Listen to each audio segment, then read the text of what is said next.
이 시간에는 이웃과 갈등이 생겼을 때라는 제목으로 말씀을 나누겠습니다. 아브라함은 믿음의 조상이라고 불리고 있습니다. 하나님이 아브라함과 동행한 것이 믿음의 삶의 모델이 되고 있습니다.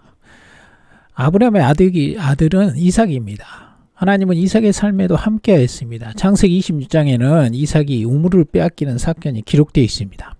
이 우물 사건의 배경에는 중동 지방에서는 우물은 생명의 근원과 같은 중요한 것입니다.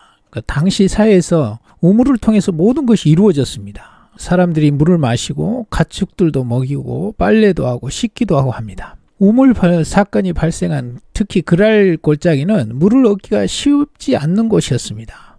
아무 곳이나 우물을 파면 물이 나오는 곳도 아닙니다. 그래서 우물을 새로 판다는 것은 어려운 겁니다. 그리고 이 우물을 잃는다는 것은 그야말로 그 안정된 생활을 잃어버리는 겁니다.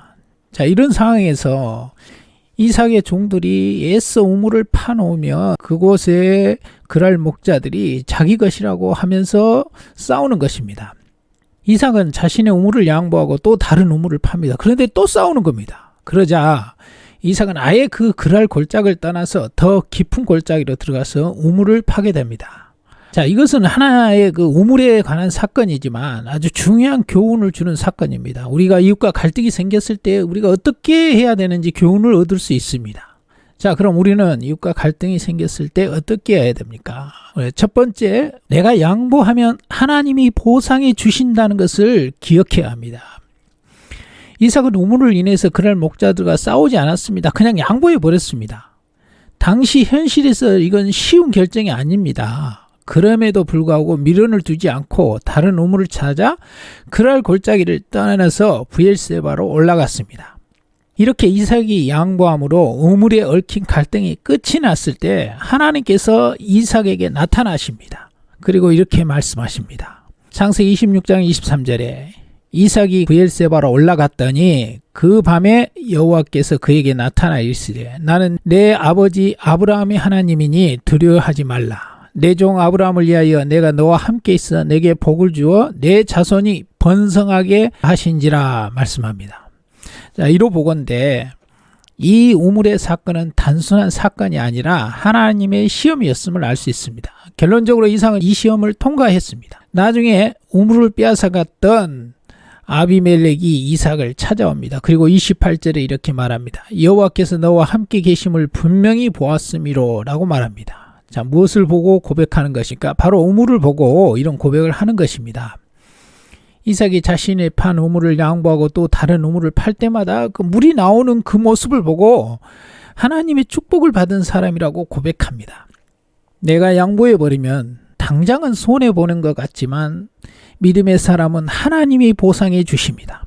우리가 하나님을 믿는 사람이라면 우리는 이삭처럼 살아야 합니다. 당장 눈앞에 이익만 보지 말고 믿음의 눈으로 하나님을 보기 바랍니다. 두 번째, 우리는 어떤 것도 근본적으로 내 것이 아님을 기억하기 바랍니다.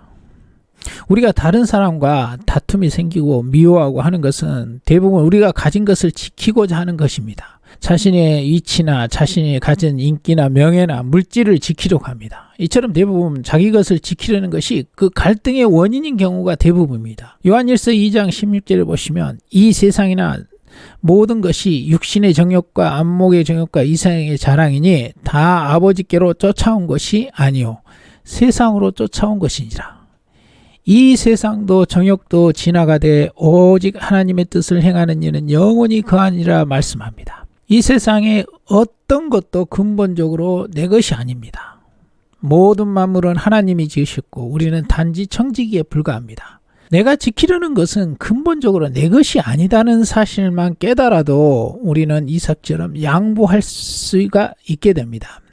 이 세상에 영원한 것은 없습니다. 세상의 모든 것은 변합니다. 모든 것은 흘러가는 것을 받아들여야 합니다. 지금 내가 밟고 있는 이 땅 때문에 내가 이웃과 갈등을 겪고 있습니까? 조금만 과거로 돌아가 보면은 이 땅은 누군가가 또 살았던 땅입니다. 그러나 그 사람은 지금 여기에 없습니다. 무슨 말입니까? 내가 지금 이 땅 때문에 이웃과 싸우지만 또 세월이 지나면 나는 이 세상에 없는 존재입니다. 나는 지나가는 존재입니다. 사실상 이 세상에서 우리가 집착할 것은 아무것도 없다는 것입니다. 우리가 무언가를 지키기 위해 싸우고 있다면 우리는 어떤 것도 내 것이 아님을 기억하기 바랍니다. 네, 세 번째는 싸워야 할 것과 양보해야 할 것을 분별하기 바랍니다. 이웃과 갈등이 생겼을 때 우리가 모든 것을 양보하고 참아야 하는 것은 아닙니다. 우리의 삶은 내가 원치 않음에도 갈등의 상황들이 생기게 됩니다. 이때 우리는 분별해야 됩니다. 이 갈등은 싸울 가치가 있는가? 아니면 양보하고 마음 편히 살 것인가? 그런데 아무리 냉정하고 객관적으로 생각해 보아도 정말 싸워야 할 가치가 있다고 한다면 물러서지 말아야 합니다. 믿음의 사람은 모든 것을 양보해야 한다. 착한 사람이다. 이것은 잘못된 가치관입니다. 육신의 것을 양보하되 영의 것을 양보해서는 안 되는 게 믿음의 사람입니다. 갈등은 빨리 끝내는 것이 좋습니다. 싸울 때는 대충 싸우면 끝나지 않습니다. 갈등을 빨리 끝내려면 싸울 때 분명하고 확실하게 싸워야 됩니다. 누가복음 17장 33절에 무릇 자기 목숨을 보존하고자 하는 자는 잃을 것이요 잃는 자는 살리라 했습니다.